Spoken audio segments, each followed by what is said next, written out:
Dia 23 de janeiro.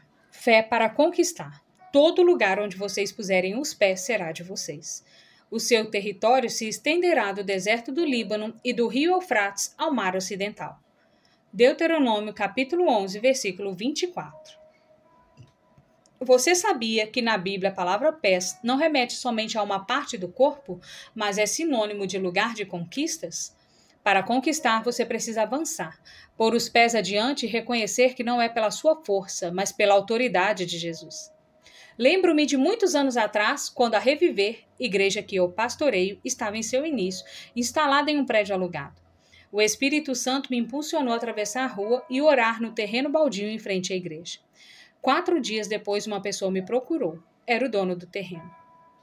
Ele falou que nunca havia entrado em uma igreja evangélica, mas algo impulsionava a construir em seu terreno uma nova sede para a minha igreja. Isso era algo totalmente inesperado, considerando o valor alto do imóvel e o investimento empregado na construção. Somente Deus poderia prover isso. O Senhor, por meio do seu Espírito, fala conosco. Ele nos dá a direção em que devemos seguir, mas é preciso que tenhamos atitude, que os nossos pés caminhem em direção às promessas, pois elas estão diante de nós. Só nos cabe ter a fé ousada para ouvir, acreditar e ir na direção do que for revelado a nós pelo Pai. Compartilho esse testemunho de fé para aumentar ainda mais a sua esperança e expressar que quando nossos planos, atitudes e fé estão alinhados ao propósito de Deus em nossa vida, podemos ir além daquilo que estamos vendo. Podemos tocar e viver o que nem sequer imaginamos. As circunstâncias nunca irão sustentar a sua fé. Leitura bíblica, João capítulo 13. Jesus lava os pés dos discípulos. Faltava somente um dia para a festa da Páscoa. Jesus sabia que tinha chegado a hora de deixar este mundo e ir para o Pai. Ele sempre havia amado os seus que estavam neste mundo e os amou até o fim. Jesus e os seus discípulos estavam jantando.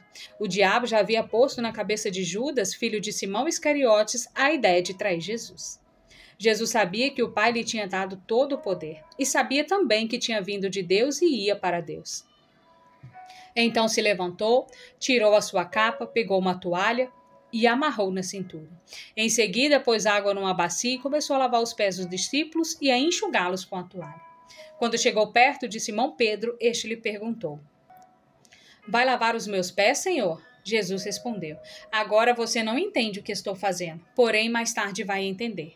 O Senhor nunca lavará os meus pés, disse Pedro. Se eu não lavar, você não será mais meu discípulo. Respondeu Jesus. Então, Senhor, não lave somente os meus pés, lave também as minhas mãos e a minha cabeça, disse Simão Pedro. Aí Jesus disse: Quem já tomou banho está completamente limpo e precisa lavar somente os pés. Vocês todos estão limpos, isto é, todos menos um. Jesus sabia quem era o traidor. Foi por isso que Jesus disse todos menos um. Depois de lavar os pés dos seus discípulos, Jesus vestiu de novo a capa, sentou-se outra vez à mesa e perguntou: Vocês entenderam o que eu fiz? Vocês me chamam de mestre, de senhor, e têm razão, pois eu sou mesmo. Se eu, o senhor e o mestre, lavei os pés de vocês, então vocês devem lavar os pés um dos outros, pois eu dei o exemplo para que vocês façam o que eu fiz. Eu afirmo a vocês que isso é verdade. O empregado não é mais importante do que o patrão, e o mensageiro não é mais importante do que aquele que o enviou. Já que vocês conhecem esta verdade, serão felizes se a praticarem. Não estou falando de vocês todos. Eu conheço aqueles que escolhi, pois tem de se cumprir o que as Escrituras Sagradas dizem. Aquele que toma refeições comigo se virou contra mim. Digo isto a vocês agora, antes que aconteça, para que quando acontecer, vocês creiam que eu sou quem sou. Eu afirmo a vocês que isso é verdade. Quem receber aquele que eu enviar, estará também me recebendo. E quem me recebe, recebe aquele que me enviou. Jesus aponta o traidor. Depois de dizer isso, Jesus ficou muito aflito e declarou abertamente aos discípulos: Eu afirmo a vocês que isso é verdade. Um de vocês vai me trair. Então eles olharam uns para os outros sem saber de quem ele estava falando. Ao lado de Jesus estava sentado um deles a quem Jesus amava. Simão Pedro fez um sinal para ele e disse: Pergunte de quem o mestre está falando. Então aquele discípulo chegou mais perto de Jesus e perguntou: Senhor, quem é ele? É aquele a quem vou dar um pedaço de pão passado no molho, respondeu Jesus. Em seguida, pegou um pedaço de pão, passou no molho e deu a Judas, filho de Simão Iscariotes. E assim que Judas recebeu o pão, Satanás entrou nele. Então Jesus disse a Judas: o que você vai fazer, faça logo. Nenhum dos que estavam à mesa entendeu por que Jesus disse isso. Como era Judas que tomava conta da bolsa de dinheiro, alguns pensaram que Jesus tinha mandado que ele comprasse alguma coisa para a festa ou desse alguma ajuda aos pobres. Judas recebeu o pão e saiu logo, e era noite. O novo mandamento. Quando Judas saiu, Jesus disse: agora a natureza divina do Filho do Homem é revelada, e por meio dele é revelada também a natureza gloriosa de Deus.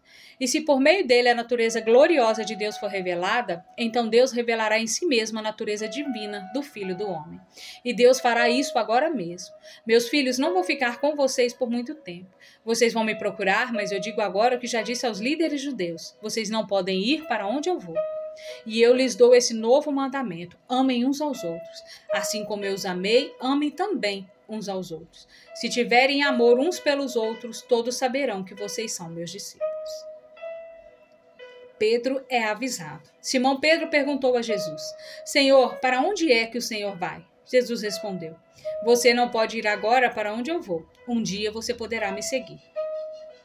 Pedro tornou a perguntar: Senhor, por que eu não posso segui-lo agora? Eu estou pronto para morrer pelo Senhor. Está mesmo? Perguntou Jesus. Pois eu afirmo a você que isto é verdade. Antes que o galo cante, você dirá 3 vezes que não me conhece. Palavra-chave: conquistas.